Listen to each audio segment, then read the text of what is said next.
नमस्ते, यहाँलाई तत्तो न्यूजमा स्वागत छ। हिजो चैत 15 गते दुई ठूला समूहहरूले मोर्चा निकालेका थिए। एकतिर राजावादीको मोर्चा थियो भने अर्कोतिर समाजवादी। राजावादीको मोर्चाको स्थान 3 कुने थियो भने समाजवादीको स्थान ब्रिकेटी मण्डप। दुवै समूहको मोर्चा 11 बजे निकालिने घोषणा गरिएको थियो, तर अहिले भइरहेको एसई परीक्षाको कारण दुवै समूहले आफ्नो मोर्चा 12 बजे सार्नु भएको थियो र 12 बजेपछि उहाँहरूको मोर्चा सुरु भयो। दुवै पक्षको आन्दोलन शान्तिपूर्ण थियो, तर केही समयपछि यता राजावादीहरूको आन्दोलनले उग्र रूप लियो।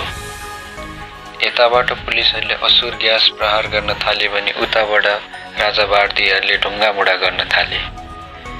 3 कुने लडाईको मैदान जस्तो हुन पुग्यो। केही क्षणमै राजावादीहरूले केही भवनहरूमा ढुङ्गामुढा गरेर ध्वस्त बनाइदिए र एउटा भवनमा आगजनी शुद्ध गरिदिए, जसका कारण 3 कुने धुवामय पनि बनेको थियो।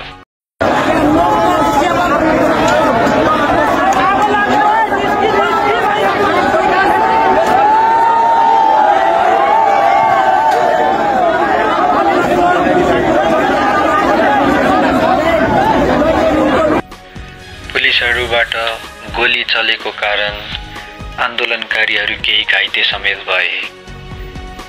त्यसपछि त आन्दोलनकारीहरूले उग्र रूप लिए। त्यो ठाउँ झन् तनावग्रस्त बन्न पुग्यो।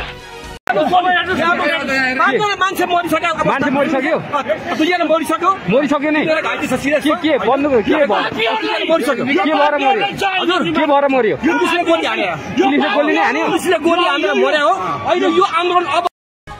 यता समाजवादी भने आफ्नो र्यालीसँगै पछाडि फोहोर उठाउने गाडी पनि लिएर हिँडेका थिए र फोहोरहरू टिप्दै गाडीमा हाल्दै हिँडिरहेका थिए। आन्दोलनकारीलाई गोली लागेको देखेर दुर्गा प्रसाई आक्रोशित भएर आफ्नो गाडी लिएर अगाडि बढे र पुलिसको ब्यारियर नै तोडिदिए। त्यो देखेर आन्दोलनकारीले झन् उग्र रूप लिएर दुर्गा प्रसाईको पछि लाग्न थाले। उहाँ अगाडि बढिराख्नु भएको छ। यो गाडीमाथि प्रहरीले अन्धाधुन्दा लाठीचार्ज गरिरहेको छ। तपाईँ देख्न सक्नुहुन्छ दुर्गा प्रसाईको गाडीलाई प्रहरीले रोकिराखेको अवस्था। उहाँले यो प्रहरीका सम्पूर्ण सुरक्षा घेरा तोड। आन्दोलनकारीको बीचबाट एकजना मान्छे आफूले घाँटीमा लगाएको सुनको सिक्री हरायो भन्दै रुँदै क्यामेरामा आइपुगे र आफ्नो पीडा सुनाउन थाले।